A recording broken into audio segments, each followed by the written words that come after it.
So in this lecture we'll start with Kepler's laws of planetary motion. In last lecture we have studied binding energy and escape velocity in detail. In this lecture we are going to study Kepler's laws of planetary motion, then orbital velocity, then time period of satellite, height of satellite, and then how to launch the satellite. First आपण satellite कसं launch करायचं ते बघूया, then we'll go for orbital velocity. So first of all we have to define three laws of Kepler's laws of planetary motion.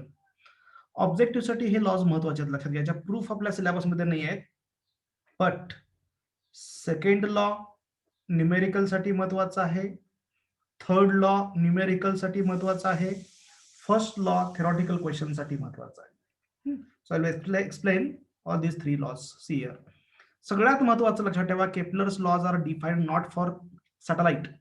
Kepler's laws are defined only for planetary motion. प्लॅनेटच्या motion साठी Kepler's law define केले आहे. So they are called as the Kepler's laws of planetary motion. So what is first law? Tell me statement. What is first law? Every Kepler's orbit. Kepler's law of orbit. Every planet revolves in an elliptical orbit around the sun. Exact. So first law मध्ये फक्त ऑर्बिटचा shape सांगितलेला आहे. So every planet revolves around the sun in elliptical orbit with sun at one of the focus. Every planet revolves around the sun in elliptical orbit with sun at one of the focus. समजा हा elliptical orbit आहे, तर हा जो axis काढलाय मी dotted line ना, त्याला म्हणतो आपण this is called as a major axis. हा जो मोठा ऍक्सिस आहे त्याला म्हणायचं मेजर ऍक्सिस. हा जो ऍक्सिस आहे इलिप्सचा, ह्याला म्हणतात मायनर ऍक्सिस. हा जो व्हर्टिकल ऍक्सिस मी काढलेला आहे त्याला म्हणायचं मायनर ऍक्सिस. हा जो मोठा डायमीटर आहे याच्या हाफ डिस्टन्सला म्हणायचं सेमी मेजर ऍक्सिस. म्हणजे व्हर्टिकल डिस्टन्स आहे त्याच्या हाफ डिस्टन्स असेल, हे distance half distance of minor axis, हे जे हाफ डिस्टन्स आहे याला म्हणायचं सेमी मायनर ऍक्सिस. आणि हे जे डिस्टन्स आहे त्याला म्हणायचं सेमी मेजर ऍक्सिस. हे पहिल्यांदा लक्षात घ्या, डिस्टन्सेस काय काय आहेत. हे सेमी मेजर ऍक्सिस आणि हे सेमी मायनर ऍक्सिस. ओके, तो स्टेटमेंट काय आहे? Every planet revolves around the sun in the elliptical orbit with sun at one of the focus. Sun कुठे असणार आहे? तर इलिप्सला दोन फोकस असतील, एक तर इथे एक फोकस असू शकतो आणि इथे एक फोकस असू शकतो. त्या दोन्हीपैकी कुठल्या तरी एका फोकसला सन आहे. सो आपण कन्सिडर करूया, सपोज ह्या फोकसला इथं सन आहे. So this is a position of sun. समजा इथं सन आहे. So sun is at one of the focus of the ellipse. हा सन आहे आणि याच्या भोवती, या सन भोवती सगळे प्लॅनेट्स रिव्हॉल्व्ह आलेत. All the planets are revolving around the sun in elliptical orbit with sun at one of the focus. तर फॉर एक्झाम्पल समजा मी अर्थ कन्सिडर करतो, suppose earth. So earth is revolving around this sun in this orbit. Earth समजा इथं आहे for example. So this is the earth. Okay, and earth is revolving like this in this orbit. ह्या orbit मध्ये अर्थ revolve आले.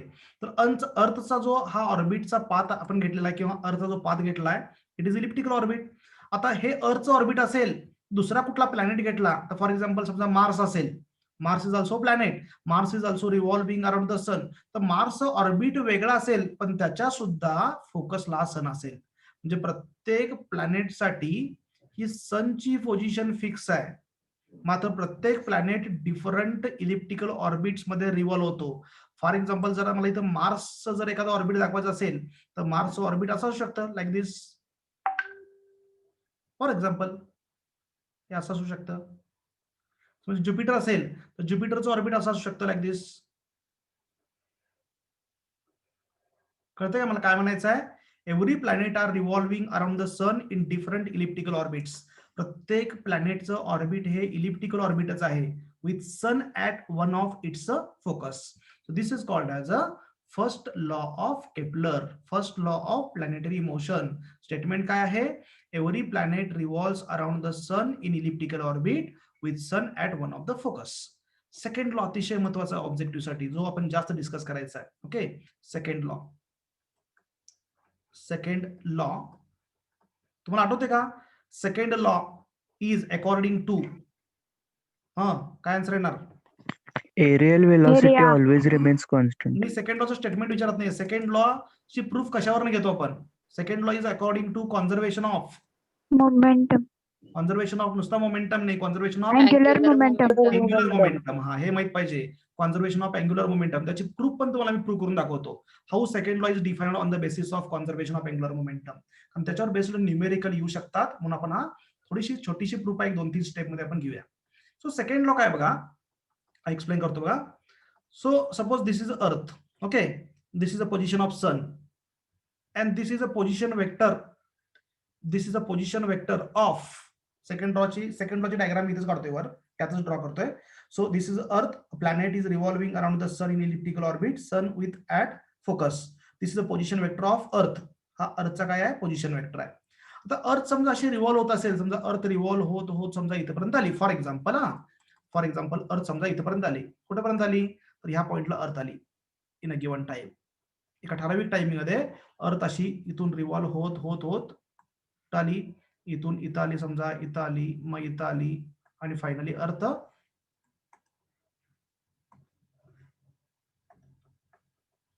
इथं आली. Okay, अर्थ रिव्हॉल्व होत होत अशी आली फॉर एक्झाम्पल. आता लक्ष द्या, अर्थ समजा dt इतक्या टाइम मध्ये इथून अशी रिव्हॉल्व होत होत समजा इथपर्यंत येत असतील, इथपर्यंत आले असेल, तर पोझिशन वेक्टर कसा आला. How position vector is displaced. Position vector सुरुवातीला इथे गेला लाईक दिस, मग पोझिशन वेक्टर इथे गेला लाईक दिस, मग पोझिशन वेक्टर इकडे पुढे गेला. जशी अर्थ रिव्हॉल्व होईल तसं पोझिशन वेक्टर रिव्हॉल्व होत चाललाय, आणि फायनली पोझिशन वेक्टर इथे आला. Is it correct? Yes. Yes sir. Yes, So sir. this position vector of Earth have covered some area in the given time. हा एरिया कव्हर केला position vector ना. Is it correct? When Earth हा. revolves from one place to other place, its position vector sweeps out some area. हा area cover केला, इथे दाखवला बघा, shading केलेला आहे, हा एरिया कव्हर केला. हा, आता एक कन्क्लुजन काढायचं आहे. अर्थ सुरुवातीला समजा पॉइंट 1 ला आहे, earth is initially at point 1. It moves from 1 to 2 in time dt. हा, ही एक कंडिशन इमॅजिन करा. आता किती एरिया स्वीप केला, तर मी डॉटेड इथं शेडिंग केलेला जो एरिया आहे, हा एरिया अर्थच्या पोझिशन वेक्टरनं स्वीप केलेला आहे. हा एरिया पोझिशन वेक्टरनं कव्हर केलेला आहे. This is area covered, area swept by the position vector when earth moves from point 1 to point 2 in time dt. आता लक्ष द्या, आता दुसरी कंडिशन घेतो मी.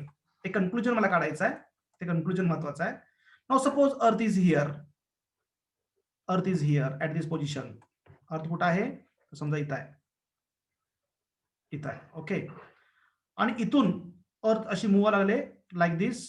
ही अर्थ इथं आली, इथं आली, इथं आली, लाईक दिस, इथं इथं इथं अशी होत होत अर्थ समजा इथून बरोबर त्याच्या अपोजिट साईडला इथं आली like this.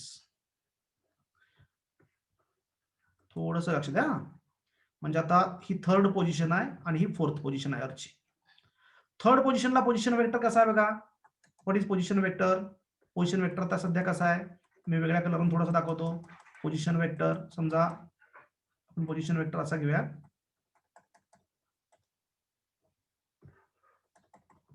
This is the position vector of earth in third position, and this is the position vector in the last position. आणि dt टायमिंग मध्ये समजा हे डिस्टन्स कव्हर केलं असेल, हे डिस्टन्स 1 to 2 हे डिस्टन्स आहे, पॉइंट 1 to पॉइंट 2 हे dt टाइम मध्ये कव्हर केलं. पॉइंट 3 to 4 हे पण dt टाइम मध्ये कव्हर केलं. इथे एरिया किती कव्हर झालाय सांगा मला, थोडा कव्हर झालाय. नंतर शेडिंग केलेला एरिया बघा. This is area swept by the position vector in the time dt from 3 to 4. हे क्लिअर होत आहे सर्वांना? Yes sir. आता मी असं मानलं की 1 पासून 2 पर्यंत डिस्टन्स कव्हर्ड सेम आहे. For example distance covered same आहे, आणि इथलं पण डिस्टन्स कव्हर्ड सेम आहे. 3 to 4 हे डिस्टन्स आणि डिस्टन्स जवळपास सेम दिसतं काय. 1 पासून 2 पर्यंत कव्हर केलेलं डिस्टन्स आणि 3 पासून 4 पर्यंत कव्हर केलेलं डिस्टन्स नियरली सेम दिसतं तुम्हाला डायग्राम मध्ये. पण एरिया सेम आहे का? दोन्ही एरिया सेम आहे का बघा. फर्स्ट शेडेड एरिया नंतरचा शेडेड एरिया सेम आहे का? नाही. नाही आहे. मग लॉ काय सांगतो? लॉ सांगतो की area swept by the position vector in the given time should be same. Area swept by the position vector in the given time will be same. Same time मध्ये सेम एरिया कव्हर व्हायला पाहिजे. मग इथं dt हा same time आहे, same time मध्ये same area cover झालाय का इथं? नाही आहे. मग सेम एरिया कव्हर करायचा असेल तर ह्याच टाइम मध्ये ह्या अर्थला जास्त डिस्टन्स कव्हर करायला पाहिजे. Is it correct? Yes. Yes, sir. जर ह्या अर्थची व्हेलॉसिटी जर कॉन्स्टंट असेल, if we consider earth is moving with constant speed in the elliptical orbit, तर एरिया सेम येणार नाही आहे. एरिया जर सेम कव्हर करायचा असेल सेम टाइम मध्ये, तर इथं स्पीड काय पाहिजे ह्या रिजन मध्ये 3 to 4 स्पीड काय पाहिजे, कमी पाहिजे का जास्त पाहिजे? जास्त पाहिजे. जास्त. पण त्याच टायमिंग जास्त मध्ये तुम्हाला पाहिजे. जास्त एरिया कव्हर करायचा असेल, हा एरिया कमी झालाय बघा, एरिया स्वेप्ट एरिया कव्हर्ड कमी आहे इथं. 3 to 4 मध्ये एरिया कव्हर्ड कमी आहे. एरिया त्याच टायमिंग मध्ये जर वाढवायचा असेल, सेम टायमिंग मध्ये एरिया जर वाढवायचा असेल, तर प्लॅनेटला फास्ट मूव्ह आला पाहिजे आणि इथून असं मूव्ह आला पाहिजे लाईक दिस इथपर्यंत, तर एरिया सेम येऊ शकतो. Is it correct? ह्याचा अर्थ Yes, याच्यावरून sir. मला एक कन्क्लुजन मिळालं की एरियल व्हेलॉसिटी रिमेन्स कॉन्स्टंट जर असं म्हणत असेल आपण, तर अर्थचा स्पीड डिफरंट असणार आहे, अर्थचा स्पीड व्हेरिएबल असणार आहे. ओके, सो याच्यावरून एक कन्क्लुजन मिळालं की velocity of planet is not same everywhere in the elliptical orbit. Elliptical orbit मध्ये प्रत्येक ठिकाणी एरियल व्हेलॉसिटी सेम नसते. सॉरी, एरियल व्हेलॉसिटी नाही, सॉरी, व्हेलॉसिटी सेम नसते. Velocity of planet is different at different positions, but aerial velocity remains constant. Velocity maximum कुठं असते? Yes, maximum कुठं असते? तर ह्या पॉइंटला बघा, ज्या पॉइंटला एरिया तुम्हाला जास्त कव्हर करायचा आहे वरच्या डायग्राम मध्ये, हा, इथं व्हेलॉसिटी जास्त पाहिजे. म्हणजेच हा जो पॉइंट आहे, समजा इथं जर सन असेल, the sun is at this position, okay, see here, इथं सन आहे, sun is here at one of the focus, okay, हा सन आहे. तुम्हाला एरिया जर सेम कव्हर करायचा असेल इन द सेम टाइम, तर इथं व्हेलॉसिटी काय पाहिजे? जास्त पाहिजे. तर हा ऑब्जेक्टिव्हचा क्वेश्चन आहे, तुम्हाला माहित आहे. ह्या पॉइंटला काय म्हणतो आपण? This point is called as Perigee. पेरिजी.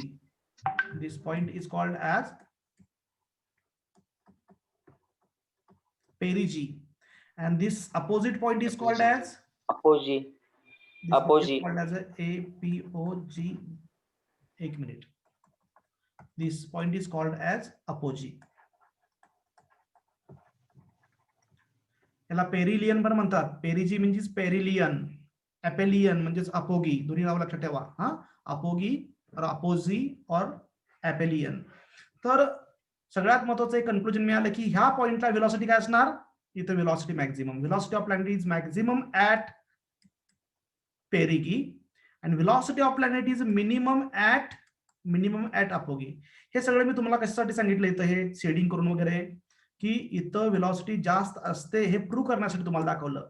हे जर समजलं नसेल तर विसरून जावा तुम्ही. फक्त कन्क्लुजन काय लक्षात ठेवायचं आहे? सन पासून फार्देस्ट डिस्टन्सवर, सन पासून फार्देस्ट डिस्टन्सवर म्हणजे ह्या पोझिशनला व्हेलॉसिटी मिनिमम असते. Velocity is maximum at apogee and velocity is maximum at perigee. सर्वांना समजलं हे? Yes, Yes, sir. Yes. Yes, sir. आता तुम्हाला हे aerial velocity of the planet remains constant असं केपलरनं सांगितलं. नाही, असं सांगितलेलं नाहीये, त्याला काहीतरी प्रूफ असणार आहे. हा, म्हणजे aerial velocity of the planet always remains constant. ह्या कन्सेप्टनुसार aerial velocity of the velocity जर कॉन्स्टंट घ्यायची असेल, if we want to take aerial velocity remains constant, then linear velocity changes. Aerial velocity constant ठेवायची असेल तर लिनियर व्हेलॉसिटी व्हेरी होणार. मग लिनियर व्हेलॉसिटी म्हणजेच ऑर्बिटल व्हेलॉसिटी पेरिजीला जास्त आहे, अपोगीला कमी आहे. बरोबर आहे का? हे लिनियर व्हेलॉसिटी म्हणजे ऑर्बिटल व्हेलॉसिटी पेरिगीला जास्त आहे, पण aerial velocity remains constant. What is aerial velocity? Aerial velocity means area covered upon time, DA/dt. ह्याला काय म्हणायचं? Aerial velocity. एरियल व्हेलॉसिटी म्हणजे rate of change of area, rate of change of area. Rate of change of area means aerial velocity, and aerial velocity always remains constant for planetary motion. आणि मग हे कशावरनं prove केलं aerial velocity remains constant? It is proved according to conservation of angular momentum. Tell me why we can apply conservation of angular momentum for planetary motion. कोण सांगू शकते? बघूया. असा समजा तुमच्या नीटला क्वेश्चन आलाय, नेक्स्ट नीटला, नीट 2021 ला क्वेश्चन आहे, why we can apply conservation of angular momentum for planetary motion. आणि 4 ऑप्शन्स असतील. करेक्ट ऑप्शन काय असू शकतो सांगा मला. Yes, anyone? सांगा लवकर. कोण सांगू शकता का? यस.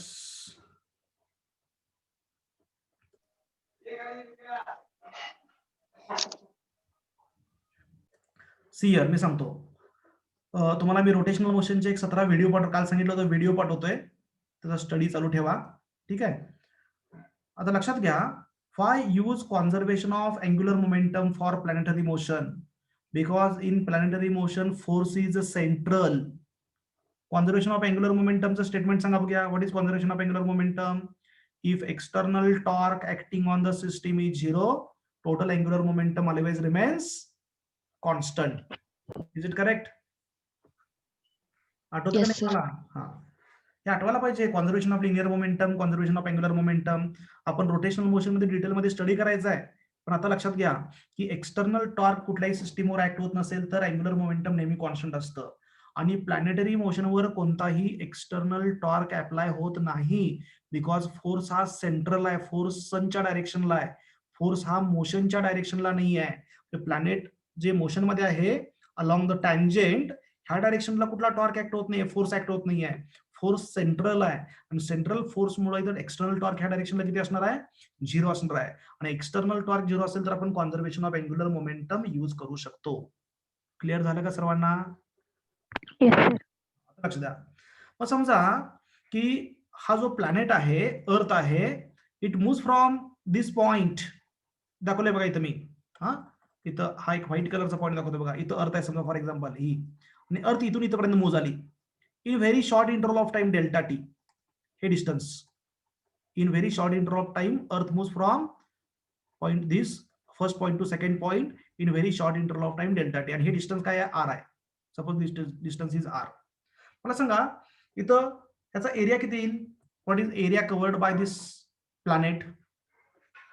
एरियाचा फॉर्म्युला, हा ट्रायंगल दिसतो का तुम्हाला? हे स्मॉल डिस्टन्स असेल, it can be considered as a triangle. मग ट्रायंगलचा एरिया काय असतो? What is area of triangle? Half base into height. Half base into height ट्रायंगलचा एरिया आहे. तर मी तर ही एरियल व्हेलॉसिटी कॅल्क्युलेट करतो बघा. Aerial velocity dA by dt मला कॅल्क्युलेट करायचा आहे. Okay, this can be written as change in area किती आहे? तर चेंज इन एरिया म्हणजे half base into height. Okay, half base किती आहे सांगा बघूया. Half base, R. हा बेस आहे, हे डिस्टन्स आहे बेस म्हणजे. बेस आणि बेस म्हणजेच काय मला माहिती आहे ना. हे असं असं असेल समजा, असं असेल, ही आर्क लेंथ आहे, ही रेडियस आहे, हा, आणि हा अँगल आहे. तर इथं व्हेलॉसिटी इज इक्वल टू, इथं व्हेलॉसिटी किती आहे प्लॅनेटची? v आहे समजा इथं. तर velocity is equal to distance upon time, हा फॉर्म्युला यूज केला मी. तर डिस्टन्स इज इक्वल टू काय येणार? Distance is equal to velocity into time. बरोबर का? म्हणजे मी distance covered by the planet जर घ्यायचं असेल मला, म्हणजेच ह्या ट्रायंगलचा बेस म्हणजे distance covered by the triangle, तर हा किती असणार आहे? तर हा v dt असणार आहे. लक्षात घ्या, v dt, velocity is equal to distance upon time. Velocity किती आहे इथं? स्मॉल डिस्टन्स साठी व्हेलॉसिटी कॉन्स्टंट घेतली आपण v. Velocity is equal to distance upon time, so distance is equal to velocity into time. तर हा बेस जो आहे ट्रायंगलचा, distance covered by the planet, हा किती असणार आहे? बेस असणार आहे v dt. सो हा बेसची व्हॅल्यू आली v dt, velocity into time, into height म्हणजे हे डिस्टन्स, सन पासूनचं हे डिस्टन्स किती आहे? What is height? R. हा आर आला. ओके, हे सिम्प्लिफाय कसं करता येईल बघा याला. तर डिवाइडला इथं हा डीए झाला, change in area, upon dt as it is put up करतो मी तर dt. So dt gets cancel. So what is the answer? Half, लक्ष द्या, v इंटू आर. इथपर्यंत क्लिअर झाले सर्वांना? यात काय डाऊट आहे का? Yes, sir. No, sir. So what is dA by dt? dA by dt is equal to, आता मी काय करतो, ह्याला m न मल्टिप्लाय करतो आणि m न डिवाइड करतो. I multiply numerator and denominator by mass of the planet m, mvr upon m. What is mvr? Angular momentum. Very good, हे माहित पाहिजे. mvr म्हणजे अँग्युलर मोमेंटम. हे mvr म्हणजे अँग्युलर मोमेंटम l आहे, हे तुम्हाला माहित पाहिजे. mvr म्हणजे angular momentum upon 2m as it is.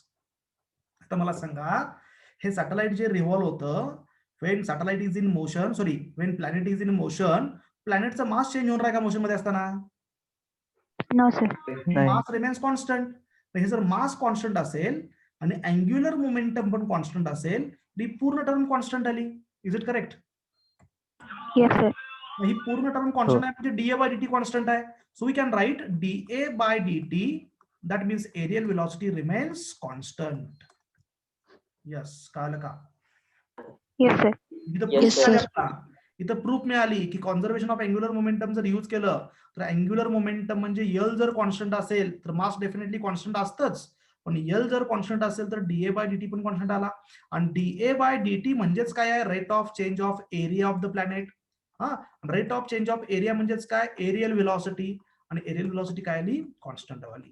म्हणून आपण म्हणतो की Kepler second law is according to conservation of angular momentum.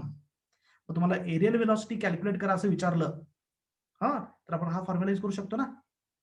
If angular momentum of earth is given, its mass is given, we can calculate the aerial velocity. Calculate करू शकतो aerial velocity.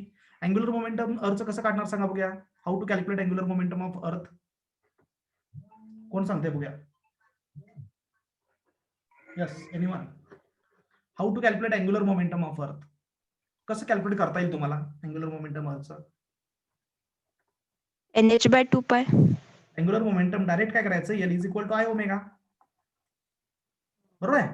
I म्हणजेच काय? अर्थ आहे ना, अर्थचं angular momentum आहे. मग अर्थचं Inertia. Momentum काढायचं असेल about this axis passing through centre आहे, ह्याच्या रिस्पेक्टिव्हली येते, तर तुम्हाला इथे एमव्हीआर यूज करावं लागेल. एमव्हीआर किंवा direct L is equal to M V R काढू शकता. इथं जर व्हेलॉसिटी माहित असेल, L is equal to M V R तुम्ही यूज करू शकता किंवा आय ओमेगा. तर अँग्युलर मोमेंटम माहित असेल आपण, तर आपण एरियल व्हेलॉसिटी कॅल्क्युलेट करू शकतो. एरियल व्हेलॉसिटी माहित असेल, मास दिलेला असेल, we can calculate angular momentum. त्याच्यावर न्यूमेरिकल्स कोणत्या बुकमध्ये जास्त दिलेले नाही आहेत, पण एखादा पॉईंट याच्यावर येऊ शकतो, न्यूमेरिकल येऊ शकतं. हे लक्षात ठेवा. कॉन्झर्वेशन ऑफ अँग्युलर मोमेंटम वरून आपण प्रूव्ह करू शकतो की aerial velocity of planet remains constant. So what is first law of Kepler? Every planet revolves around the sun in elliptical orbit with sun at one of the focus. What is second law of Kepler? The position vector of the planet sweeps out equal area in equal interval of time. That means aerial velocity of the planet remains constant. Velocity of the planet is maximum at Perigee. Perigee. Perigee म्हणा चालेल. and minimum at apogee. Apogee. And the second law is according to conservation of angular momentum. इतकं sufficient आहे. हे सोडून तुम्हाला extra काहीही करायची गरज नाही आहे. 100% लक्षात ठेवायचं. हे सोडून ह्याच्यात डिफिकल्टी लेवलला जायचंच नाही आहे. हे मॅक्झिमम, ह्याच्या पुढे तुम्ही काहीच करायचं नाही आहे. तर हा पॉईंट एक लक्षात ठेवा. मग याच्यावर क्वेश्चन कसा येऊ शकतो? आणखी समजा असा पॉईंट दिला तुम्हाला, बराच बुक मध्ये असे क्वेश्चन्स आहेत बघा, बेस्ड ऑन सेकंड लॉ. तर समजा मला असा क्वेश्चन दिलेला आहे, a planet is revolving around the sun in elliptical orbit. बघा असा क्वेश्चन आहे, planet is revolving around the sun in elliptical orbit. Sun is here, तर सन आहे समजा, ठीक आहे. And velocity of planet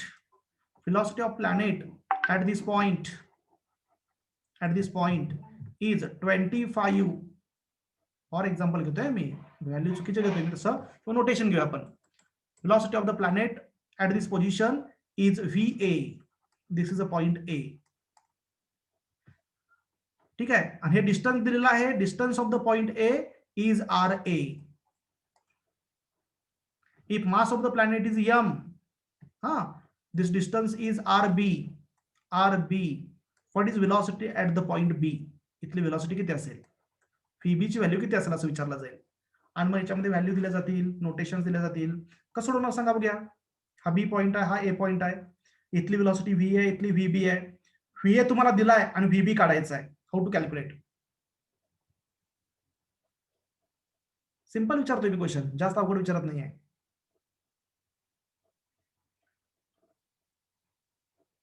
yes Padmanabh. VA by RA is equal to VB by RB. हा, म्हणजेच angular momentum remains constant concept आपण use करू शकतो ना. We can use conservation of angular momentum here.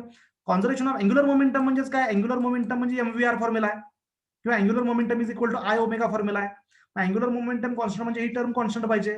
म्हणजे A पॉइंटला mass of the planet into velocity of the planet into distance of the planet, perpendicular distance, हे ह्याला moment arm म्हणणार आहे आपण, मोमेंट आर्म परपेंडिक्युलर डिस्टन्स. तर हा product constant आहे. इथं पण तेवढाच पाहिजे आणि इथं पण तेवढाच पाहिजे. बी पॉइंटला किती असणार? M into V B into R B. No M gets cancel. So what is V A upon V B? V A upon V B is equal to R B RB upon RA. झालं. हा फॉर्म्युला युज केला की तुम्हाला आन्सर मिळणार. अशा टाईपचा क्वेश्चन येऊ शकतो. Simple question. हा, आणि मग व्हेलॉसिटी कुठे जास्त असेल कुठे कमी असेल अशा टाईपचा क्वेश्चन सुद्धा येऊ शकतो थेरॉटिकल. लक्षात ठेवा सेकंड लॉ त्याचं हे कन्क्लुजन. थर्ड लॉ तर सिंपलच आहे. Kepler's third law of motion अतिशय महत्वाचा आहे न्यूमेरिकल साठी. So Kepler's third law of motion, third law of motion, what is statement? The square of Period T of square per Period हा is directly proportional to the cube of semi-major axis. axis. semi. Very good. Square of time period of planet, not a satellite. पण सॅटेलाइटला पण असाच formula आहे आपला. The square of time period of planet is directly proportional to cube of its semi-major axis. हा, तर हे जे statement आहे याच्यावरचे न्यूमेरिकल्स ऑब्जेक्टिव्ह साठी महत्वाचे आहेत. म्हणजे केपलर्स लॉ एक्झामिनरच्या डोक्यात आला, त्याच्यावर क्वेश्चन सेट करायचा असेल तर पहिला प्रश्न एक्झामिनरला पडणार की आपण केपलर्स थर्ड लॉ वर क्वेश्चन टाकूया. कारण क्वेश्चन तयार करणं सोपं आहे आणि व्हरायटी ऑफ क्वेश्चन्स आपण तयार करू शकतो. तर तुम्ही असं एक्झामिनरचं माइंड ओळखलं पाहिजे की एखादा पॉईंट स्टडी करताना एक्झामिनरच्या डोक्यात काय येईल, कसा क्वेश्चन टाकता येईल, हे तुम्ही थोडंसं विचार करायचं प्रत्येक वेळेला. केपलर्स लॉ म्हणले की पहिला डोक्यात काय येणार? Kepler's third law. कारण सर्वांना क्वेश्चन तयार करणं सोपं जातं. हा, म्हणजेच कसा क्वेश्चन तयार होऊ शकतो की distance between sun and earth gets doubled, what will be the duration of day, what will be the duration of year. Answer आठवतो तुम्हाला? सोडवलं तुम्ही असं क्वेश्चन? यस, मागच्या वर्षी असा क्वेश्चन सोडवलाय का? हो. काय आन्सर येतं माहिती आहे तुम्हाला? लक्षात आहे? आन्सर पाठच करून ठेवायचे दोन. 365. नाही नाही नाही नाही, लक्ष द्या मी काय म्हणतोय. दोन आन्सर तुमच्या हे लक्षातच पाहिजेत. काय की distance between sun and earth gets doubled. सन आणि अर्थ मधलं डिस्टन्स डबल झालं तर ड्युरेशन ऑफ इयर काय होईल, आणि डिस्टन्स हाफ झालं तर ड्युरेशन ऑफ इयर काय होईल. एक मी सोडून दाखवतो, लक्ष द्या. आन्सर तुम्ही लक्षातच ठेवायचे, सोडून बसायचं नाही. बघा मी क्वेश्चन काय विचारला की distance between sun and earth gets doubled, what will be the duration of year. सध्या ड्युरेशन ऑफ इयर किती आहे सांगा मला? What will be the duration of year? 365 days. 365. हा, ड्युरेशन ऑफ इयर म्हणजेच काय? एका वर्षाचे किती दिवस असतील. Yes, sir. Duration of year म्हणजेच एका वर्षाचे किती दिवस असतील. ड्युरेशन ऑफ डे विचारलं तर एका दिवसाचे किती तास असतील. ड्युरेशन ऑफ डे चा क्वेश्चन असतो रोटेशनल मोशन मध्ये, based on conservation of angular momentum. तो पण आपण बघायचा आहे. आता इथं ड्युरेशन ऑफ इयर वर आहे बघा, लक्ष द्या. आता समजा सुरुवातीचा टाइम पिरियड जो आहे ड्युरेशन ऑफ इयर तो T1 म्हणतो मी. T1 is equal to 365 days. Okay, आणि नंतरचं ड्युरेशन काढायचं म्हणजे T2 काढायचं आहे. बर, सुरुवातीचं डिस्टन्स किती आहे? सुरुवातीचं distance between sun and earth R1 is equal to मी R मानतो. आता क्वेश्चन मध्ये काय म्हणलंय की distance between sun and earth gets doubled म्हणलंय ना. डबल म्हणजे 2R झालं. Is it correct? Distance Yes, double sir. केलं तर ड्युरेशन काय होईल असं विचारलंय. डिस्टन्स सुरुवातीला किती आहे? R म्हणलं, नंतर डबल केलं म्हणजे 2R. पण ड्युरेशन ऑफ काय होईल? इयर. तर ते काढायचं आहे म्हणजे T2 काढायचं आहे. आपला फॉर्म्युला काय आहे? T1 upon T2 is equal to हा R1 upon R2 raise to 3/2. Is it correct? Yes, sir. हा, T1 upon T2 bracket square is equal to R1 upon R2 bracket cube आहे. दोन्हीकडे square root घेतलं तर T1 upon T2 is equal to R1 upon R2 raise to 3/2. हा, आता T1 मी ह्याचा support करतो. T1 ची value 365 days upon T2 as it is equal to R1 ची व्हॅल्यू किती आहे? R1 ची व्हॅल्यू R आहे. R2 ची व्हॅल्यू किती आहे? 2R आहे. 2R. ठीक आहे.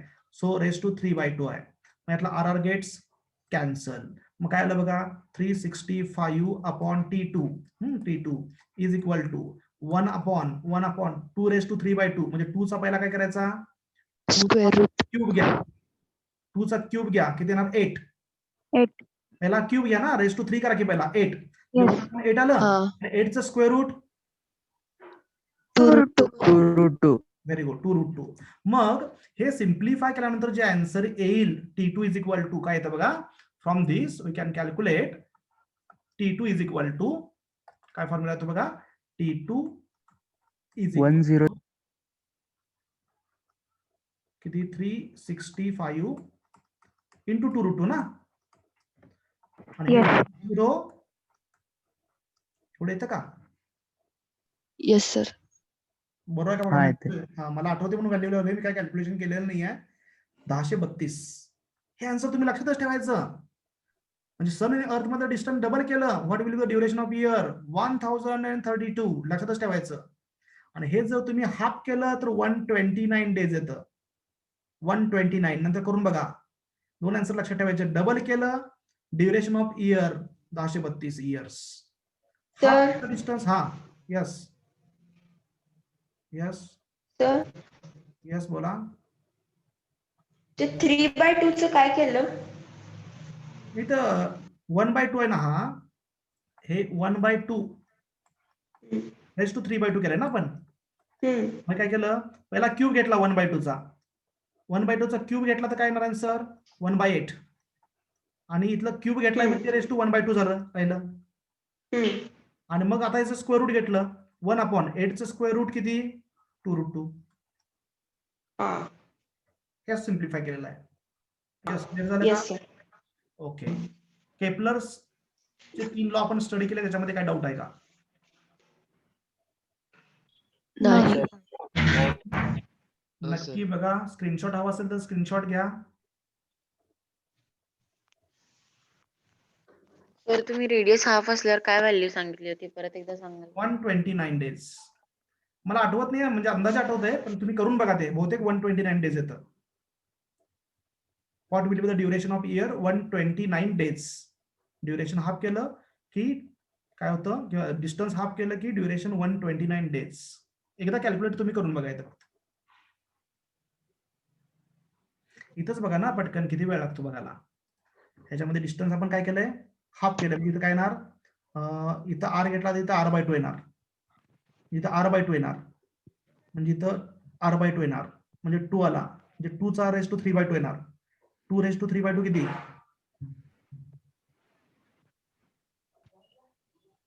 2 रेस टू 3/2 म्हणजे 2√2 हे मल्टिप्लाय येणार फक्त म्हणजे 365 ला डिवाइड करा फक्त आता 365 ला सर येते परफेक्ट येते येते ना ओके ओके Yes, हा sir. सर. हा म्हणजे 129 डेज तुम्ही लक्षातच ठेवा हे ओके झाला क्लिअर पॉईंट सर्वांना yes sir. Okay yes sir.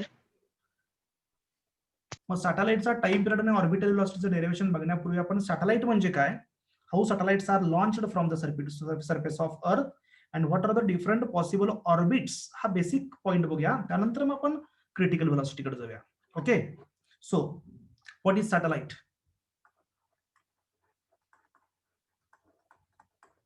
Tail me what is satellite A body which revolves in orbit around a planet is called satellite. Very good. Any body which is revolving around the planet, any body or anybody which is revolving around the planet is called as a satellite. लक्षात घ्या हा every body which is revolving around the planet is called as a satellite. मग सॅटेलाइटचे दोन basic types आहेत कोणते कोणते तर first जो आहे मी लिहितो Natural satellite नॅचरल and दूसरा artificial. दूसरा artificial natural satellite okay second one is artificial satellite natural satellite and second one is artificial satellite ह्याच्या आणखीन दोन टाइप्स आहेत they are again classified into two groups first is active satellite and second one is passive satellite moon active आहे का passive आहे सांगा बघूया moon is active satellite और पॅसिव्ह सॅटेलाइट Active. का ऍक्टिव्ह सॅटेलाइट म्हणजे काय what is active satellite Energy. नाही लक्षात घ्या जे तुम्ही हे वाचलेलंच नाही आहे बेसिक टर्मच वाचलेलं नाही आहे ज्या सॅटेलाइट मध्ये मशिनरी प्रेझेंट असतात सॅटेलाइट मध्ये काय काय असतं सांगा आपण एखादं सॅटेलाइट लॉन्च केलं हा फॉर द कम्युनिकेशन काय काय असतं त्याच्यामध्ये कॅमेरा असू शकतो इज इट करेक्ट हा. Yes. हा ट्रान्समीटर सिग्नल ट्रान्समिट करण्यासाठी रिसिव्ह करण्यासाठी सिग्नल एम्प्लिफाय करण्यासाठी सेटअप असू शकतो त्या सेटअपला एक पर्टिक्युलर नाव आहे that is called as a transponder लक्षात ठेवा transponder the machinery, the transmitter, receiver, amplifier setup in the satellite is called as a transponder. Telescope असू शकतो, कॅमेरा असू शकतो, रोबोट असू शकतो. हा, ह्या मशिनरी ज्या सॅटेलाइट मध्ये प्रेझेंट आहे त्याला म्हणायचं ऍक्टिव्ह सॅटेलाइट. मूनवर असलं काय प्रेझेंट आहे का? नाही. नाही. So moon is called as a natural and passive satellite. Passive. Natural and passive. कळलं का? What is passive satellite? The satellite which is only a reflecting sphere, reflecting body, which is a only body. एखादा metal sphere आहे, तो अर्थ भोवती फिरायला लागलाय, त्याला पॅसिव्ह म्हणायचं. पण त्याच्यामध्ये काय मशिनरी ठेवल्या असतील तर त्याला म्हणायचं ऍक्टिव्ह सॅटेलाइट. सर्वांना क्लिअर झालं ऍक्टिव्ह म्हणजे काय, पॅसिव्ह म्हणजे काय? Yes, sir. यस. आता आपला एक महत्वाचा पॉईंट बघायचा आहे. What is communication satellite? Communication satellite बघा, म्हणजे तुम्ही सगळे पॉइंट्स अगदी बेस लेवल पासून स्टडी करा. ऍडव्हान्स एखादा पॉईंट राहिला तरी चालेल, काय प्रश्न नाही आहे. आता ह्याच्यावर समजा असा क्वेश्चन तुम्हाला विचारला मी, what is height of communication satellite? 3600 kilometre. Option देतो बघा, 36000. थर्ड आहे 36000. लास्ट आहे 42000 kilometre. What is the height of communication satellite from the surface of Earth?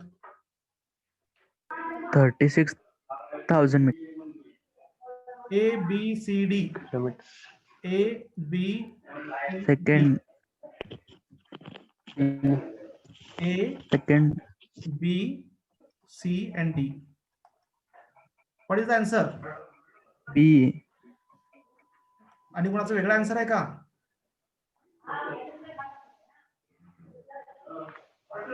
Yes. अरे मायक्रोफोन बाळांनो ऑफ करा. मी लेक्चर रेकॉर्ड करतोय, त्याच्यामध्ये सगळं रेकॉर्ड होतं. हा, उत्तर देताना तेवढं ऑन केलं तरी चालतं. उत्तर देताना ऑन करा. Yes. What is the answer? C. Anyone? B. B. तर प्रत्येकाचा आन्सर बी आलाय बघा.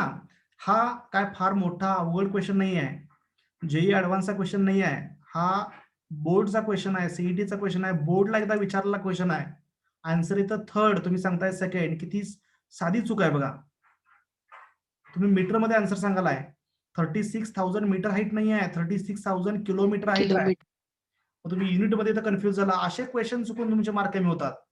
मागच्या एक्झाम मध्ये हेच झालंय. ह्या चुका करू नका तुम्ही, कळते का? 36,000 किलोमीटर आहे. आता हे काय फार मोठा अवघड क्वेश्चन नाही आहे, मेमरी बेस्ड क्वेश्चन आहे. फक्त किलोमीटरकडे तुमचं लक्ष नाही आहे, मीटरकडे लक्ष नाही आहे. तुम्ही फक्त हा नंबर पाठ केलाय 36,000. ते किलोमीटर आहे का मिलीमीटर आहे माहित नाही आहे. कळते सर्वांना हे? यस. Yes, sir. ओके, हा पॉइंट मी डिस्कस करतो, लक्षात आता. What is communication satellite? It is also called as a geostationary satellite, or communication satellite is also called as geosynchronous satellite. त्याला geosynchronous satellite सुद्धा म्हणतात. लक्ष द्या आता. Suppose this is earth. Okay, he earth आहे. And suppose this is the centre of अर्थ. दिस is the equator of earth. हा equator आहे. And this is a vertical axis passing through north and south pole. That means this is the axis of rotation of earth. हा अर्थचा axis of rotation आहे. आता communication satellite मध्ये तुम्हाला काय काय लक्षात ठेवायचं आहे? What you have to remember, the satellite which is revolving around the earth in equatorial plane. जे सॅटेलाइट इक्विटोरियल प्लेन मध्ये रिव्हॉल्व होतं. हा, इक्विटोरियल प्लेन मध्ये म्हणजे कसं? तर हे असं बघा, इथून हा इक्वेटरच्या वरनं जाणार लाईक दिस, असं जाणार आणि बॅक साईडला असं परत येणार, खाली मागे येणार, असं मागून परत येणार like this. This is equatorial plane. म्हणजे पहिला पॉईंट काय मिळाला? कम्युनिकेशन सॅटेलाइट मध्ये satellite should revolve around the earth in, महत्वाचे पॉइंट तेवढे सांगतोय मी, equatorial point, equatorial plane, sorry. हे कळलं सर्वांना? Satellite revolve around the earth in equatorial plane, म्हणजे ते इक्वेटरच्या वरनं गेलं पाहिजे पहिली गोष्ट. हा, इक्वेटरच्या वरनं गेलं पाहिजे. पोलच्या वरनं असं क्रॉस झोन पण चालणार नाही आहे. म्हणजे असे पण ऑर्बिट्स अवेलेबल आहेत, लक्षात घ्या. म्हणजे अशा प्रकारचे पण ऑर्बिट्स असतात लाईक दिस. असे ऑर्बिट्स पण असतात लाईक दिस, असे. ह्याला इन्क्लाइन ऑर्बिट म्हणतात. आणि असे पण ऑर्बिट्स असतात उभे, त्याला पोलार ऑर्बिट म्हणतात. तर ह्या ऑर्बिटला कम्युनिकेशन सॅटेलाइट आपण लॉन्च करू शकत नाही. फक्त इक्विटोरियल प्लेन मध्येच कम्युनिकेशन सॅटेलाइट लॉन्च करायचं असतं. वाय? कोणी सांगू शकता का? Why communication satellite should be placed only in equatorial plane like this? कोण सांगू शकतं?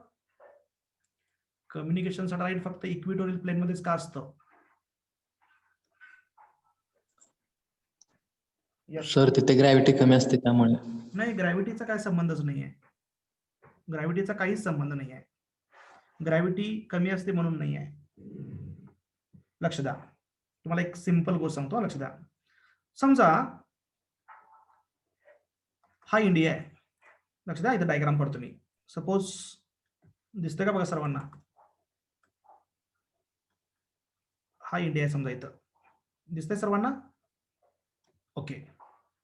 आणि इंडियाच्या कम्युनिकेशनसाठी मला सॅटेलाइट वापरायचं आहे. हे सॅटेलाइट इथे लॉन्च केलं मी, एक्झॅक्टली इंडियाच्या वर ठेवलं इथं satellite me. It is launched just above the India. इथं हा क्लिअर होतोय का सर्वांना? डायग्राम दिसते का? आता लक्ष द्या. आता हे सॅटेलाइट ह्या इंडियाच्या वर लॉन्च केलंय. इंडिया इक्वेटरच्या वर आहे समजा. ओके. आणि हे सॅटेलाइट असं रिव्हॉल्व्ह आलंय. आता अर्थ समजा वेस्ट टू ईस्ट रिव्हॉल्व्ह आले. अर्थ कशी रिव्हॉल्व्ह होते? वेस्ट टू ईस्ट रिव्हॉल्व्ह होते. ओके. आणि सॅटेलाइट पण मी तसंच रिव्हॉल्व्ह केलं same डायरेक्शनला.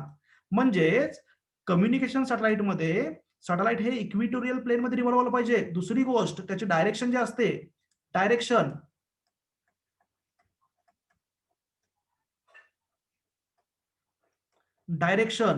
Same as direction of rotation.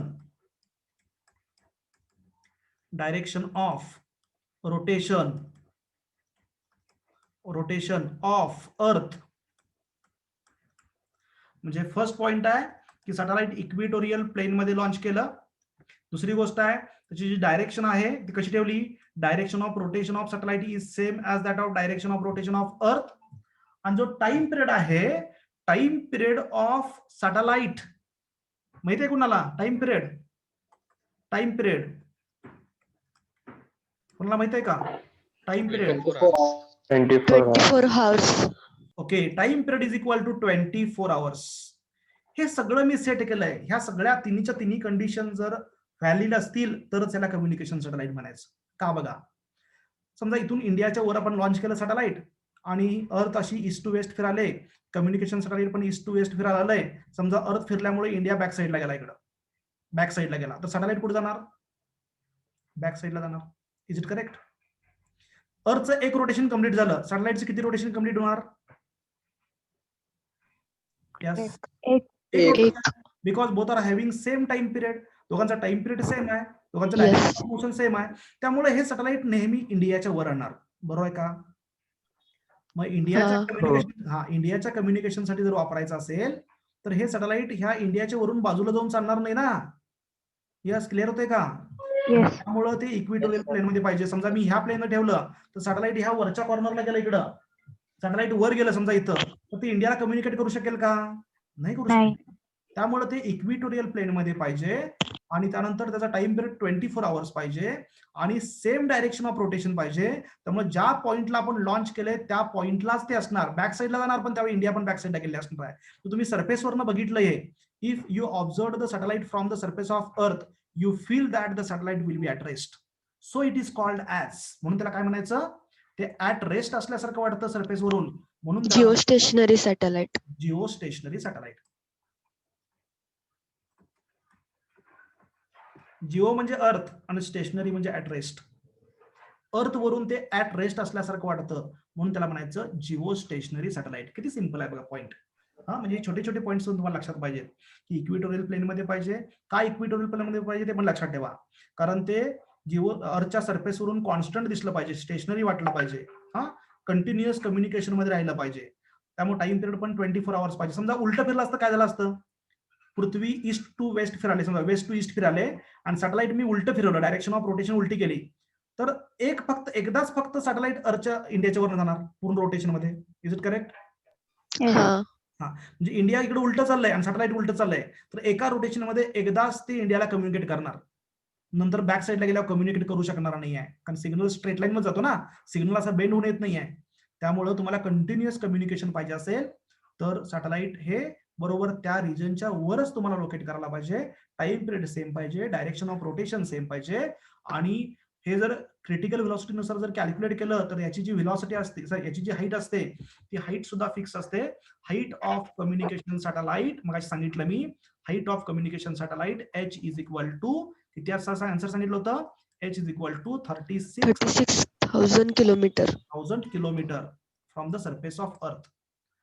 आता ह्यात सुद्धा आणखी कसा फसवा क्वेश्चन असतो बघा. मग तुम्हाला मी क्वेश्चन सांगितला 3600, 36,000 मीटर असे पण ऑप्शन्स असतात. आणि क्वेश्चन पण असा विचारला, what is height of communication satellite from the surface of from the centre of अर्थ. What is height of communication satellite from the centre of अर्थ. पहिला ऑप्शन असतो 36,000 किलोमीटर. बरीचशी मुलं हे लिहून टाकतात, क्वेश्चनच वाचत नाही. Height of communication 36,000 plus 6,400. Very good, पण लक्ष द्या, हा अगदी बरोबर आहे. पण मी काय सांगतोय हे तुम्ही आत्ताच सांगायला आहे, पण एक्झामच्या वातावरणामध्ये काय होतं, तुम्ही क्वेश्चन अर्धाच वाचता. हाईट ऑफ कम्युनिकेशन सॅटेलाइट एवढं वाचला की तुम्हाला इतका आनंद होतो की हा क्वेश्चन इतका सोपा कसा काय विचारलाय, पण पुढे तुम्ही वाचतच नाही आहे. फ्रॉम सेंटर विचारलंय का फ्रॉम सरफेस विचारलंय. पहिलाच ऑप्शन असतो 36,000 किलोमीटर, तुम्ही लिहून टाकता, पण क्वेश्चन कुठलाही पूर्ण वाचल्याशिवाय आन्सर लिहायचं नाही आहे. 36,000 किलोमीटर हे सरफेस पासूनची हाईट आहे. फ्रॉम द सेंटर ऑफ अर्थ विचारलं तर याच्यामध्ये 6,400 ऍड करावे लागतील, आणि 6,400 ऍड केलं तर distance of communication satellite from the centre of अर्थ हे 42,400 किलोमीटर एवढे येतं. 42,400 किलोमीटर. ह्याच्यामध्ये फक्त 6,400 ऍड केलं, 6,400 ऍड केलं. काल का रेडियस ऑफ अर्थ ऍड केली, म्हणजे small R is equal to काय आला, capital R plus H. Yes, clear to all. हा sir. Yes sir. Communication satellite मध्ये काय डाऊट आहे का? एवढं सफिशियंट आहे. हा, इक्विटोरियल प्लेन असतं, सेम डायरेक्शन ऑफ रोटेशन असते, 24 आवर्स टाइम पिरियड असतो. त्याला दुसरं एक नाव सांगा बघूया काय आहे. This is also called age, मग काय सांगितलं तुम्ही, जिओसिंक्रोनस. दोन्ही एकत्र मुतात ना, दोन्हीमध्ये टाइम लॅग नसतो. सिंक्रोनाइज्ड मोशन असते, एकत्र मोशन असते अर्चन त्याची, म्हणून त्याला म्हटलंय geosynchronous.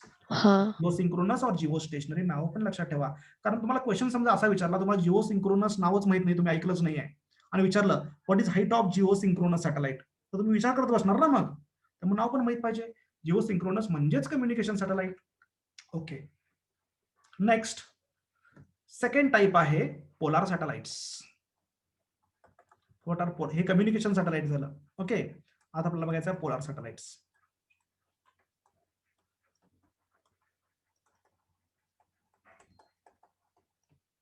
What are polar satellites? तर बघा, suppose this is earth, okay, and we have to launch the satellite for the study of polar region. हा सेंटर आहे, हा इक्वेटर आहे, and suppose this is the x of rotation of earth. अर्थ हा x of rotation आहे. तर जे satellite, the satellite which revolves around the earth in the polar region, polar orbits, म्हणजे असे होतात लाईक दिस. पोलार रिजनचा स्टडी करण्यासाठी जे सॅटेलाइट आपण वापरतो त्याला म्हणायचं पोलार सॅटेलाइट. हे असे जातात लाईक दिस, इक्वेटोरियल प्लेनला परपेंडिक्युलर असतात. हा, मग याच्यामध्ये तुम्हाला काय काय लक्षात ठेवायचं आहे, what you have to remember here in case of polar satellites. तर पोलार सॅटेलाइट्स आर, बघा हा पोलार प्लेन मध्ये असतात, इक्वेटोरियल प्लेन आणि हे पोलार प्लेन. ठीक आहे, डायरेक्शनचा काय सांगायचा संबंध नाही, डायरेक्शन कशी पण असू शकते, पण ह्याचा जो टाइम पिरियड आहे, height is very small, H किती असते माहिती तुम्हाला हाईट पोलार सॅटेलाइटची? यस, ऐकलंय का तुम्ही कधी height of the polar satellite? 880 kilometre. किती? 880 kilometre. Very good. 500 to 800 kilometre from the surface of अर्थ. अंदाजे व्हॅल्यूज आहेत या, हा परफेक्ट व्हॅल्यूज नाही आहेत. 880 पण परफेक्ट नाही आहे. 1000 किलोमीटर पण असू शकतं. 500 to 800 kilometre from the surface of अर्थ. तुम्ही व्हॅल्यू कडे बघितलं की तुम्हाला अंदाज येईल की कम्युनिकेशन सॅटेलाइट मधली हाईट 36,000 मध्ये आहे. 36,000 आणि ही किती आहे? Nearly equal to 1000. 36 टाइम्स न जास्त आहे कम्युनिकेशन सॅटेलाइटची हाईट आणि त्यामुळे याची हाईट निग्लिजिबली स्मॉल आहे. आता मला सांगा अर्थचं ऍटमॉस्फिअर किती लेअर पर्यंत असतं, किती हाईट पर्यंत असतं? ऍटमॉस्फिअर किती हाईट पर्यंत असतं? यस, अर्थचं ऍटमॉस्फिअर. आणि तुम्ही कम्युनिकेशन स्टडी केलाय का नाही? ट्रोपोस्फिअर, मेसोस्फिअर, आयोनोस्फिअर. स्ट्रॅटोस्फिअर पर्यंत. हा, मग त्याची हाईट किती असते? किती किलोमीटर पर्यंत असतं? आयोनोस्फिअर किती किलोमीटर पर्यंत असतो? तर मॅक्झिमम 1000 किलोमीटर. जास्त डेन्सिटी कुठेपर्यंत असते? 400 किलोमीटर. म्हणजे अर्थच्या सरफेस पासून 400 किलोमीटर पर्यंत मॅक्झिमम ऍटमॉस्फिअरिक डेन्सिटी असते. त्याच्यानंतर डेन्सिटी कमी होत जाते. म्हणजे 400 नंतर 1000 पर्यंत ऍटमॉस्फिअर. याचा अर्थ हे सॅटेलाइट अर्थच्या ऍटमॉस्फिअर मधून मोडतात, very close to the surface of earth. हा, पण तिथं एअर रेजिस्टन्स कमी असतो कारण ऍटमॉस्फिअर तिथं एकदम रेअर असतं. So height of the polar satellite is nearly equal to 500 to 800 kilometre from the surface of earth. आणि मग मला सांगा याचा पेरिमीटर पण कमी असणार ना. हे 36 किलोमीटर हाईट असेल तर याचा पेरिमीटर मोठा आहे. So it completes 1 revolution in 1 day. इथं मात्र हे एकदम जवळनं चाललंय, अर्थच्या जवळनं चाललंय म्हणजे डिस्टन्स कवर्ड इन 1 रोटेशन कमी असणार का नाही सांगा मला. हा, मग टाइम पिरियड किती असेल? कमी असेल का जास्त असेल याच्यापेक्षा? 24 पेक्षा कमी. टाइम पिरियड अगदी कमी असतो. लक्षात ठेवा, याचा टाइम पिरियड जो असतो, time period of communication polar satellite is nearly equal to 85 minutes only, not hours. 85 minutes म्हणजे 1.25 तास लागतो फक्त. 1 hour and 15 minutes for 1 rotation. एका रोटेशनला फक्त 1 hour लागतो नियरली. त्यामुळं दिवसामध्ये हे जे सॅटेलाइट्स आहेत, polar satellites, they complete near about 16 revolutions per day. एका दिवसाला 16 रिव्हॉल्युशन्स होतात या सॅटेलाइटचे. आणि हे कशासाठी यूज करतात? To study the polar region. Equatorial region study करण्यासाठी, कम्युनिकेशनसाठी आपण वापरू शकत नाही आहे. They are used for spying. हा, स्पाईंग पर्पजसाठी आपण यूज करू शकतो. म्हणजेच शत्रूचं जे गुप्तचर खातं असतं आपलं, गुप्तचर खात्यामध्ये जे सॅटेलाइट्स वापरतात शत्रूची ठिकाणं शोधण्यासाठी वगैरे, त्याला आपण स्पाईंग म्हणतो. Okay, so for such purpose, military purpose साठी आपण हे यूज करू शकतो. किंवा फॉरेस्ट मध्ये झाडांची डेन्सिटी वगैरे असते, ती डेन्सिटी कॅल्क्युलेट करण्यासाठी किंवा पोलार रिजनचा स्टडी करण्यासाठी आपण हे सॅटेलाइट्स यूज करू शकतो. So the time period of satellites is nearly equal to 85 minutes. It completes nearly 16 revolutions per day and height is very small, 500 to 800 kilometer from the surface of earth. एवढी value आपला, एवढ्या points आपल्याला polar satellite साठी लक्षात ठेवायचे आहेत. Yes, polar satellite मध्ये काय डाऊट आहे का? No sir. हो सर. हा, मला सांगा वन कम्युनिकेशन सॅटेलाइट किती एरिया कव्हर करतं अर्थचा? यस, किती एरिया कव्हर करतं? कम्युनिकेशन मध्ये समजा असा क्वेश्चन आला तुम्हाला, one communication satellite covers how much area of the earth. एक कम्युनिकेशन सॅटेलाइट अर्थचा किती एरिया कव्हर करतं? समजा ही अर्थ आहे आणि this is the orbit of communication satellite. हे कम्युनिकेशन सॅटेलाइटचं ऑर्बिट आहे. For example this is the orbit of communication satellite. हा, मला सांगा आता एक सॅटेलाइट किती एरिया कव्हर करू शकतं? फॉर एक्झाम्पल समजा इथं सॅटेलाइट आहे, suppose satellite is here like this. हे किती एरिया कव्हर करू शकतं? हे सॅटेलाइट सिग्नल इकडे पाठवू शकतं का असं? यस, नाही. नाही आहे. सिग्नल बेंड होत नाहीये, स्ट्रेट लाईन मध्ये सिग्नल पास होतात आणि त्यामुळे एक सॅटेलाइट मॅक्झिमम हा जो एरिया आहे हा एरिया कव्हर करतं. Is it correct? आणि हा एरिया किती असतो? तर नियरली इक्वल टू 40%. 40% एरियापर्यंत सिग्नल पास करू शकता एक सॅटेलाइट. तर तुम्हाला ग्लोबल कम्युनिकेशन साठी किती सॅटेलाइट लागतील सांगा बघूया? 3. तर हे लक्षात ठेवा तुम्ही. How many satellites are required for the global communication? तर 3 सॅटेलाइट्स. पूर्ण तुम्हाला ग्लोब कंप्लीट करायचा असेल तर minimum 3 satellites are required for the global communication. तर सॅटेलाइटच्या बाबतीत एवढंच लक्षात ठेवा. Types of satellites, natural, artificial, then active satellite म्हणजे काय, पॅसिव्ह सॅटेलाइट म्हणजे काय, कम्युनिकेशन सॅटेलाइट महत्वाचं आहे. तर टाइम पिरियड 24 आवर्स असतो, हे लक्षात ठेवा. असा सोपा क्वेश्चन येऊ शकतो. Height of communication satellite from the surface of earth 36,000 kilometre and height of the communication satellite from the centre of earth 42,400 kilometre. नंतर पोलार सॅटेलाइट हाईट असते nearly equal to 800 kilometre from the surface of earth. Time period असतो 85 minutes. It completes 16 revolutions per day and minimum 3 satellites are required for the global communication. Yes, any doubt? No, sir. So बघा, gravitational force between earth and satellite provides necessary centripetal force. म्हणजे gravitational force is equal to आपण काय घेऊ शकतो, centripetal Centripetal force. force. आता value put up करूया.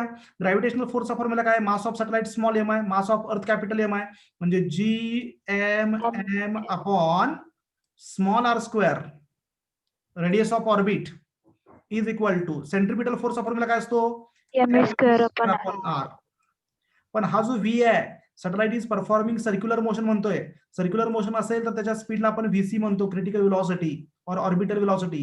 Here small M gets cancel, हे small M cancel झालं, एक आर कॅन्सल झाला, तर VC स्क्वेअर मिळतो आपल्याला GM upon R, G capital M upon R. बघा फॉर्म्युला सोपा आहे, पण याच्यामध्ये सुद्धा बरेचसे क्वेश्चन्स लपलेले आहेत, हा आपण डिस्कस करायचे आहेत. सो याच्यावरून VC चा फॉर्म्युला काय मिळाला, what is VC, critical velocity is equal to square Under root root GM upon R, G capital M upon R. किंवा हाच फॉर्म्युला मी असं लिहू शकतो, square root of small g into R, small g into small R ना, small g into small R, because GM is equal to GR square. GM is equal to, हा माहिती आहे ना तुम्हाला, स्मॉल g, काय तर चुकलंय बघा, एक मिनिट थांबा. सीयर हा एक तर फॉर्म्युला बरोबर आहे मिळाला VC चा, but we know GH is equal to GM upon R plus H bracket square. First लेक्चरला डिराइव्ह केला फॉर्म्युला हा.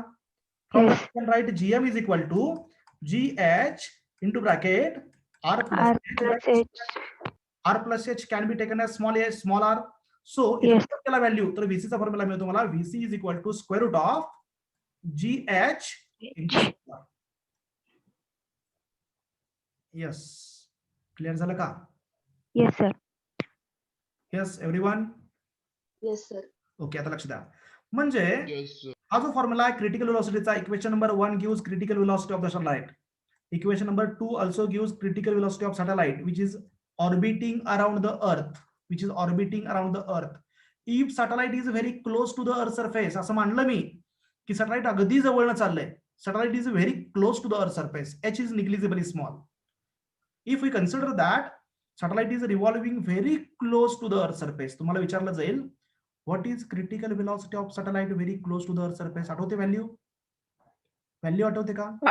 Under root G capital R. I want value. जशी तुम्ही एस्केप व्हेलॉसिटी सांगितली होती 11.2, तशी क्रिटिकल व्हेलॉसिटी किती असते आठवतं का तुम्हाला? एक व्हॅल्यू आहे. नाही सर. 7.9. Very good, very good.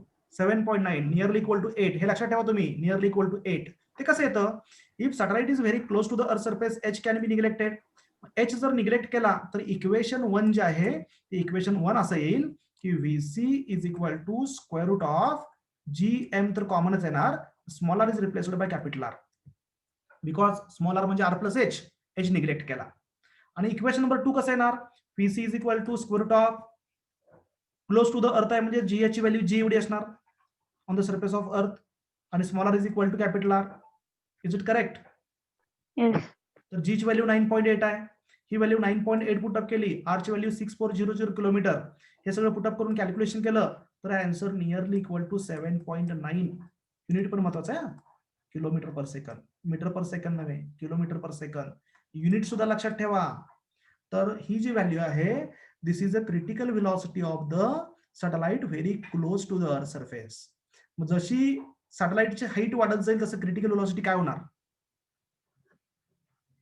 Yes, critical velocity म्हणजे मिनिमम व्हेलॉसिटी आहे, मिनिमम कमी होणार. कमी होणार. लक्षात घ्या. म्हणजे तुम्हाला मी सांगतो कन्सेप्ट बघा कशी आहे. समजा बघा ही अर्थ आहे फॉर एक्झाम्पल, सियर, दिस इज अर्थ.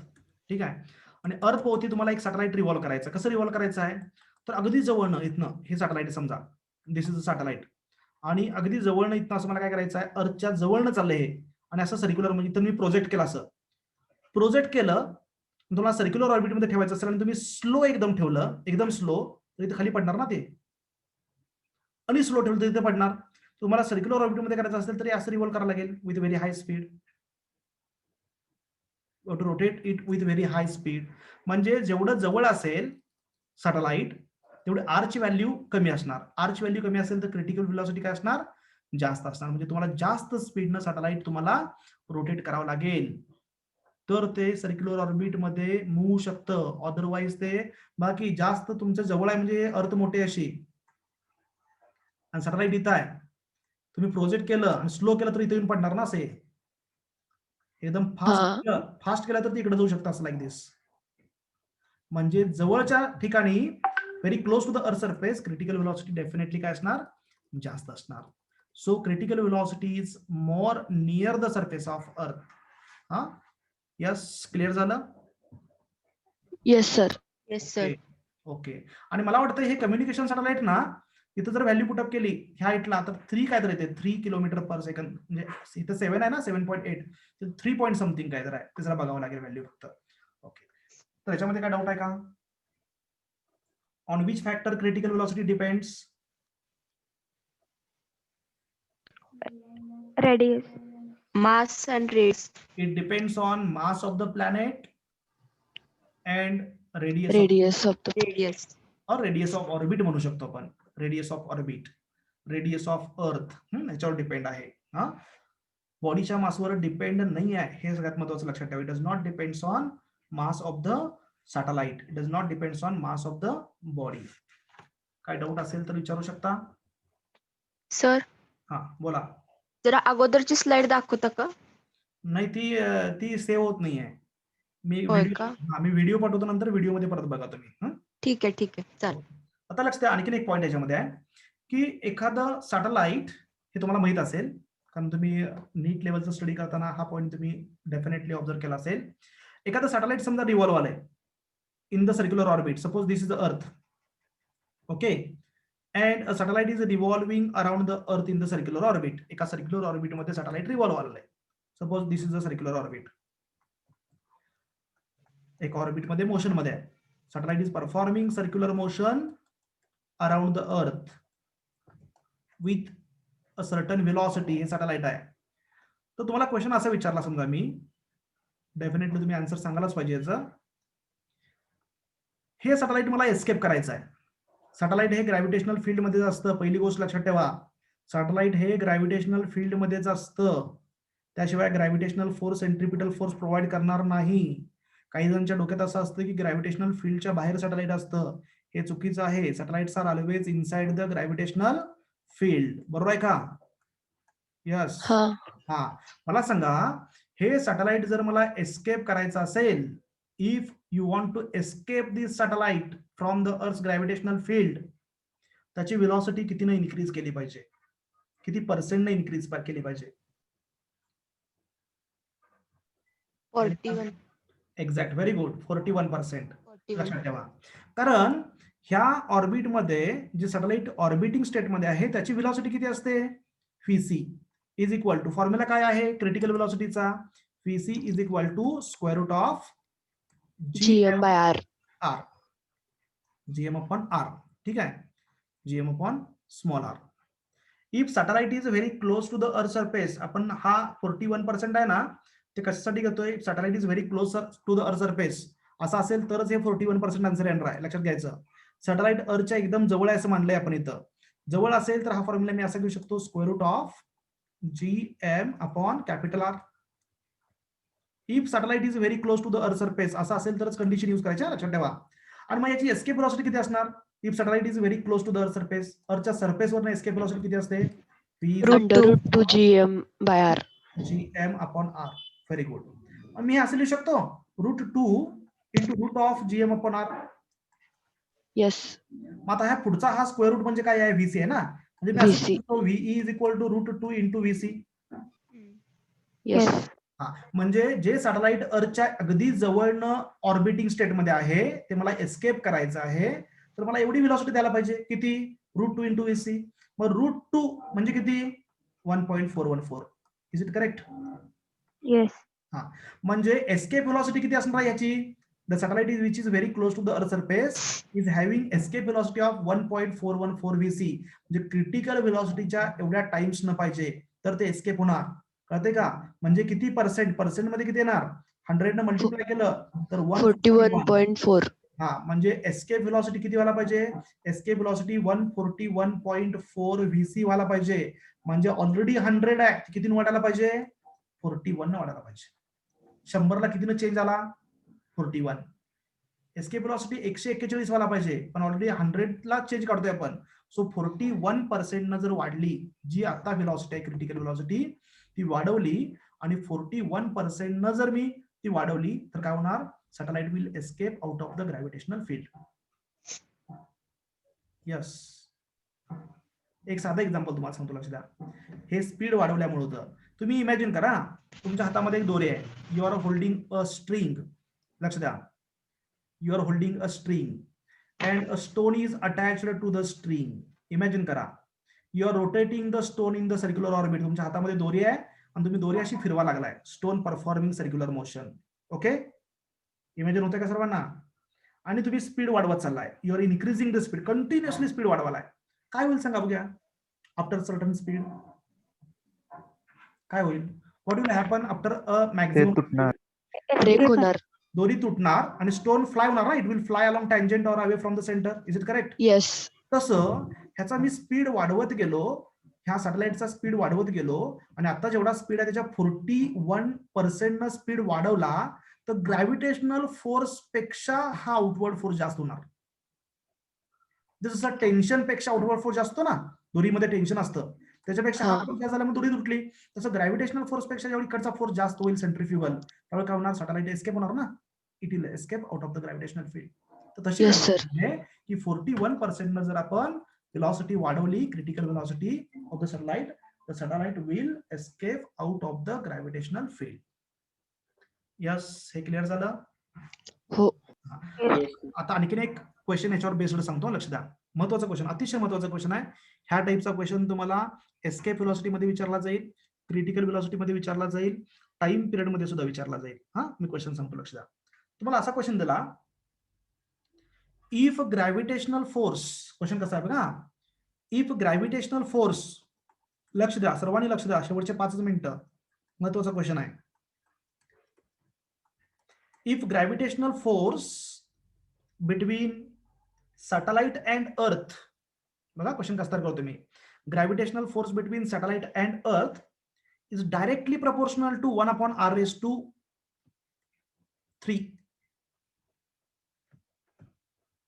directly proportional to 1/r⁻³, then how orbital velocity varies with distance? हा क्वेश्चन तयार केलाय मी. Excuse me. If gravitational force is directly proportional to 1/r⁻³, then question काय आहे? Then how Vc varies with R. कसं सोडवायचं सांगा बघूया. ह्याचा डायरेक्ट एक शॉर्टकट फॉर्म्युला आहे, पण तुम्हाला पाठ होणार नाहीये, कारण प्रत्येक ठिकाणी फॉर्म्युले वेगळे आहेत. ओके, म्हणजे असा फॉर्म्युला आहे बघा, fee is proportional to 1/√r⁻n-1. मला आठवतो का फॉर्म्युला? झाला का तुम्हाला कधी हा formula? If f is proportional to 1/r⁻n, अशी कन्सेप्ट आहे. If f is proportional to 1/r⁻n, हे असं असेल तर हा फॉर्म्युला यूज करायचा. क्रिटिकल व्हेलॉसिटी कशी व्हॅरी होणार म्हणलं की हा फॉर्म्युला यूज करायचा. मग r ची व्हॅल्यू किती आहे सांगा मला इथं? n ची व्हॅल्यू किती आहे आपल्या दिलेल्या क्वेश्चन मध्ये? 3 आहे. मग ही 3 असेल तर इथं 3 पुट अप करा. r⁻³ - 1 किती आलं? 3 - 1 2 म्हणजेच किती आला हा? r². म्हणजेच काय? r. म्हणजे क्रिटिकल व्हेलॉसिटी काय येणार? प्रपोर्शनल टू 1/r येणार. बरोबर आहे का? समजा इथे काय दिलं, इथे समजा r⁵ दिलं, तर तुमचा आन्सर काय येणार? 5 - 1/r². म्हणजे 1/r². Four. हा, पण हा फॉर्म्युला पाठ करण्यापेक्षा तुम्हाला मी कन्सेप्ट सांगतो कशी यूज करायची. बघा, लक्षात घ्या, how to use the concept. काय करायचं की हा काय फोर्स आहे ना, centripetal force. Centripetal force R⁴ ला प्रोपोर्शनल आहे. तर व्हीसी कसा डिपेंड असं विचारलंय. तर सेंट्रिपिटल फोर्स आणि व्हीसी मधलं रिलेशन पहिला सांगावा. काय आहे रिलेशन?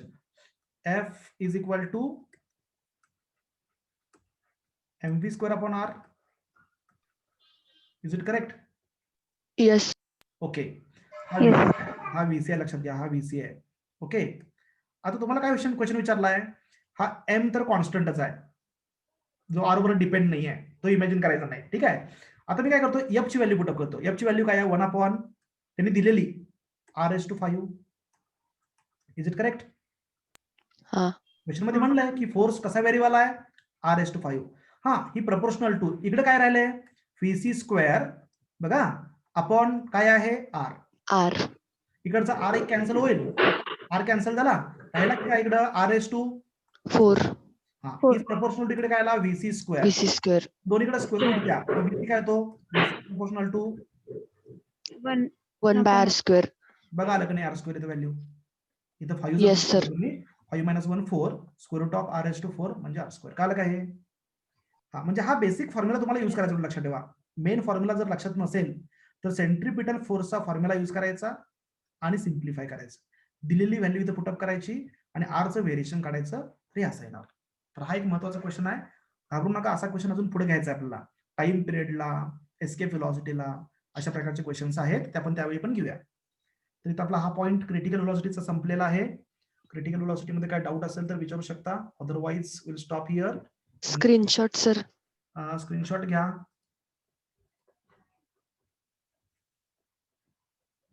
मी स्क्रीनशॉट काय सेव्ह करून ठेवत नाहीये, त्यामुळे तुम्ही त्यावेळी घेत जावा. डन. ओके. सो काय डाऊट आहे का कोणाचा? No, sir. Thank you, sir. Thank you, sir. Thank you, sir. Welcome. Thank you, sir.